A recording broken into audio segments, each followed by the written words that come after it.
జై హింద్. ఇప్పుడు ఐశ్వర్య అనే విద్యార్థి మాట్లాడుతుంది. నమస్తే అందరికి.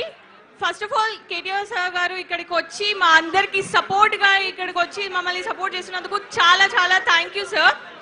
సో నేను చెప్పేది ఏంటంటే right to education is our fundamental right and constitution ప్రకారం right to education is a fundamental right అని మనకి ఏం చెప్తుందా అంటే ప్రతి ఒక్కరికి ఫ్రీ అండ్ కంపల్సరీ ఎడ్యుకేషన్. కానీ it should be amended into free compulsory and fair education. Because ఇదొక్కటి నీట్ పేపర్ లీక్స్ ప్రాబ్లం కాదు. ఎడ్యుకేషన్ సిస్టమ్ గ్రౌండ్ లెవెల్ నుండి ఫెయిల్ అవుతూ వస్తుంది. గ్రౌండ్ లెవెల్ నుండి స్కూల్స్ చూడండి, గవర్నమెంట్ స్కూల్స్కి వెళ్ళి ఒకసారి అక్కడ ఉన్న పరిస్థితులు చూడండి. గవర్నమెంట్ కాలేజెస్ చూడండి, ఇంటర్మీడియట్ కాలేజెస్ కానీ డిగ్రీ కాలేజెస్ కానీ లెక్చరర్స్ సరిగ్గా ఉండరు, పాఠాలు సరిగ్గా చెప్పరు. ఆ 10th క్లాస్ స్టూడెంట్స్ కి ఎట్లా ప్రిపేర్ అవుతున్నారు మీరు 10th బోర్డ్ ఎగ్జామ్స్ అని అడిగితే గవర్నమెంట్ స్కూల్ స్టూడెంట్స్ ని నేను నా సొంతంగా అడిగినప్పుడు వాళ్ళ నుండి వచ్చేది ఒకటే జవాబు, ఏముంది మాకు చిట్స్ ఇప్పిస్తారు, పాస్ చేస్తారు, మేము పాస్ అయిపోతాం అంతే, అంతకు మించి ఆన్సర్ లేదు.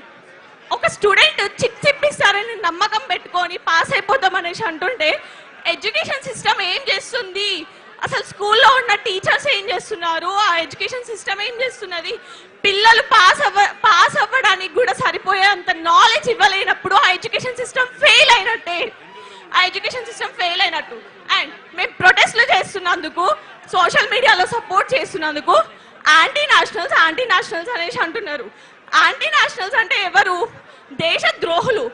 మా రైట్ కోసం, మా ఫండమెంటల్ రైట్ కోసం మేము పోరాడుతున్నాము. అది కూడా మేము ఓటేసి మేము నమ్ముకున్న నాయకులని అకౌంటబుల్ గా ఉండండి, మీరు చేసే పనులకి రెస్పాన్సిబుల్ గా ఉండండి, మీరు చేసే పనులకని క్వశ్చన్ చేస్తే అది యాంటీ నేషనలిజం ఎట్లా అవుతుంది? అది ప్యూర్ డెమోక్రసీ అవుతుంది.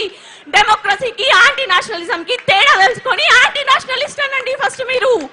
అండ్ యాంటీ హిందూస్ అంటున్నారు. ఫస్ట్ ఆఫ్ ఆల్ సెంట్రల్ లో బీజేపీ ఉన్నా, కాంగ్రెస్ ఉన్నా, కాక్రోచ్ జనతా పార్టీ వచ్చినా, ఎవరు వచ్చినా కానీ సిస్టమ్ ఫెయిల్ అయినప్పుడు అది ఎడ్యుకేషన్ సిస్టమే కానివ్వండి, ఇంకేదన్నా కానివ్వండి, సిస్టమ్ ఫెయిల్ అవుతున్నప్పుడు గవర్నమెంట్ ని క్వశ్చన్ చేసే బాధ్యత ప్రజలకు ఉంది. మేము చేస్తూనే ఉంటాము. సిస్టమ్ ప్రాపర్ గా ఉండే అంతవరకు, గవర్నెన్స్ ప్రాపర్ గా అయ్యే అంతవరకు. అండ్ సెంట్రల్ లో బీజేపీ ఉంది ఇప్పుడు ప్రెసెంట్ కాబట్టి డెఫినెట్ గా బీజేపీని క్వశ్చన్ చేస్తాం. బీజేపీని క్వశ్చన్ చేస్తున్నందుకు యాంటీ హిందూ అంటున్నారు. First of all basic common sense ఉండే religion is different, politics is different. Religion is personal beliefs, politics is a societal governance. దానికి తేడా తెలుసుకొని మాట్లాడండి. యాంటీ హిందూస్ అనడానికి ఫస్ట్ ఆఫ్ ఆల్ ఎవరి రిలీజియన్ కి వాళ్ళకి స్ట్రాంగ్ లాయల్టీ లేదా? ఒక పార్టీ మధ్యలో నిల్చొని ఈ రిలీజియన్ ని కాపాడతా అంటేనే నడుస్తుందా? అంత ఇన్ఫ్లుయెన్షియల్ మైండ్సా మీరందరూ? మీ రిలీజియన్ కోసం మీరు నిలబడలేరా? నాకు అర్థం కాదు. గవర్నమెంట్ ని క్వశ్చన్ చేయాల్సింది స్టేట్ సరిగ్గా నడవనప్పుడు, సిస్టమ్ ఫెయిల్ అవుతున్నప్పుడు. రిలీజియన్స్ కోసం కాదు. Politics is different and religion is different. అవి రెండింటిని వేరుగా చూసి మన నాయకుల్ని ఎన్నుకున్న రోజు మన బతుకులు బాగుపడతాయి. అది తెలుసుకోండి. ఫస్ట్ క్యాస్ట్ ని బట్టి, రిలీజియన్ ని బట్టి వీళ్ళు నా కులముడు, వీడు నా రిలీజియనుడు, నేను ఈయనకు ఓటేస్తే మా కులం బాగుపడుతుంది, మా రిలీజియన్ బాగుపడుతుంది అనుకున్న రోజులు అట్లాంటి ఓట్లేసే వాళ్ళ బతుకులు మారవు, మా బతుకులు మారనివ్వరు. ఇది మార్చుకోండి first. And one more thing, ఇది కేవలం నీట్ పేపర్ లీక్స్ విషయం కాదు. మళ్ళీ చెప్తున్నాం, ఎంటైర్ ఎడ్యుకేషన్ సిస్టమ్ సెట్ అయ్యేంత వరకు మా Gen Z and each and every other students, each and every one, we will protest, we will keep on doing the protest because education is our fundamental right. We will fight for our fundamental rights no matter whatever happens. And ingokati ప్రొటెస్ట్లు చేస్తున్నందుకు falls కేసులు పెట్టి బుక్కలలో పెడతారా? పెట్టండి. ఒక్కరిని పెడతారు, ఇద్దరిని పెడతారు, మా తర్వాత సపోర్ట్ ఇంకొకరు వస్తారు, ఆ తర్వాత సపోర్ట్ ఇంకొకరు వస్తారు. అందరినీ తీసుకుపోయి మీరు బొక్కలు పెట్టిన తర్వాత మా రక్తమే ఇట్లుంటే మమ్మల్ని అన్న మా తల్లిదండ్రుల రక్తం ఎట్లుంటది? పిల్లల్ని తీసుకుపోయి ఫాల్స్ కేసులు పెట్టి మీరు బొక్కలలో పెట్టుంచితే మా తల్లిదండ్రులు ఊరుకుంటారా? తల్లిదండ్రులు కూడా దిగుతారు ప్రొటెస్ట్లకి. దేశం ప్రొటెస్ట్లో దిగిన తర్వాత ప్రాపర్ గవర్నెన్స్ కోసం ఒక్కడివి సెంట్రల్లో కూర్చొని ఏం చేస్తావు? You have to be accountable for that. సెంట్రల్లో నిల్చోవడం కాదు, ప్రజల ఓట్లని దోచుకొని సెంట్రల్ లో నిల్చోవడం కాదు, ఆ ప్రజలకి మళ్ళీ నమ్మకం కలిగి మళ్ళీ ఓటు వేయించుకునేలాగా పని చేసి చూపించండి. రెస్పాన్సిబుల్ గా పని చేయండి. మీరు చేసే పనులకి అకౌంటబుల్ గా ఉండండి.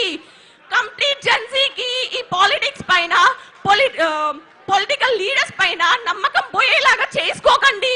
Because we look up to you. మేము మిమ్మల్ని నమ్ముకొని మేము ఓట్ వేసినాము. మేము మీ స్టేజ్ వరకు రాలేకనే కదా మా వాయిస్ మీరు మాట్లాడతారనేసి, మా కళలు మీరు తీరుస్తారనేసి మా ఓట్ల రూపంలో మిమ్మల్ని నిలబెట్టుకుంటుండే మీరు you keep on failing us every time we vote, you keep on failing us. Thank you very much.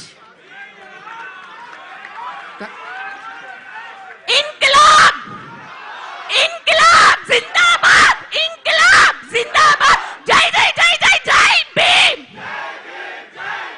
जय जय जय जय जय भीम, इनकलाब जिंदाबाद, जय तेलंगाना. Thank you Aishwarya. ఇప్పుడు దయచేసి